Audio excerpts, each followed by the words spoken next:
Bem-vindos ao segundo episódio da nossa série Plantando Igrejas em Lugares Difíceis, o poder do Evangelho em meio ao caos.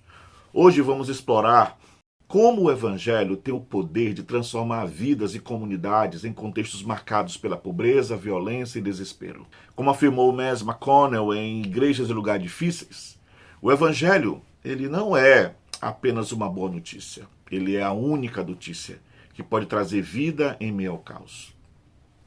Nosso objetivo nesse episódio é entender o que torna o Evangelho transformador e como que ele opera em lugares difíceis.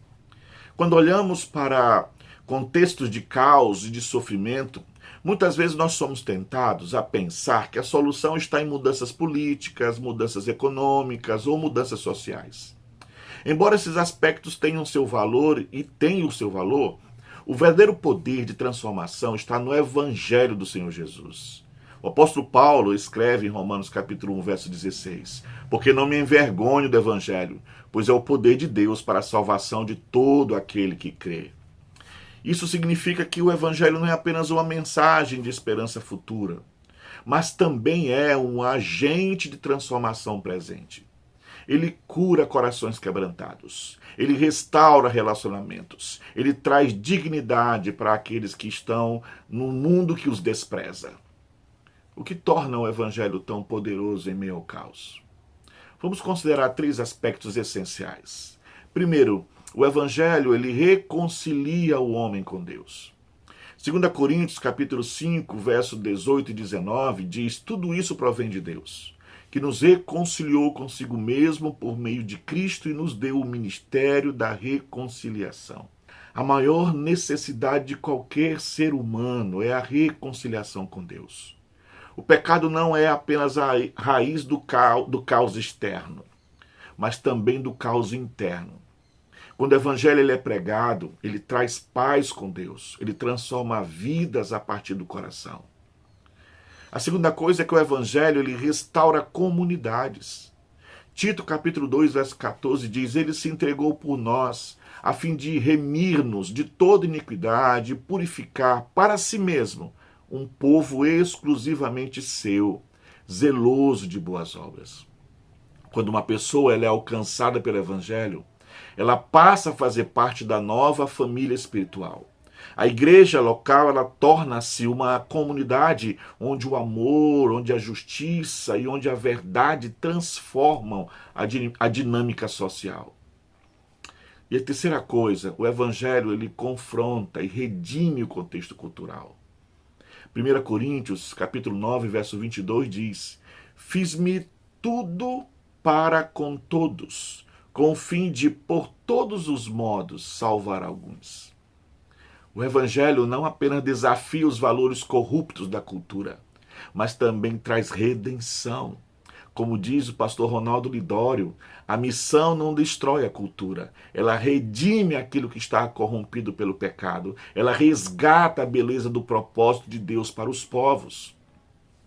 Um exemplo inspirador vem do trabalho do pastor Mes em comunidades pobres da Escócia. Ele compartilha a história de um homem chamado Gary, que vivia imerso em vícios e violência. Após ouvir o Evangelho e ser discipulado por uma igreja local, a sua vida foi completamente transformada. Ele deixou os vícios, reconciliou-se com a sua família e agora ele é um líder comunitário que proclama a esperança em Cristo Jesus. Essa história nos lembra que o Evangelho não apenas transforma indivíduos, mas impacta toda a comunidade ao seu redor. O Steve e Brian, autores em Quando o Ajudar Machuca, destacam que a verdadeira transformação acontece quando comunidades inteiras são discipuladas, não apenas ajudadas. E o que isso significa para nós? Para plantadores de igrejas, a pregação do Evangelho deve ser central.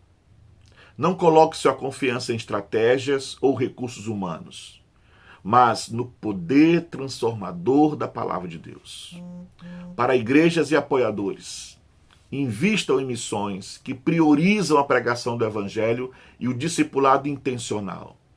Não basta doar, é preciso orar, enviar e discipular.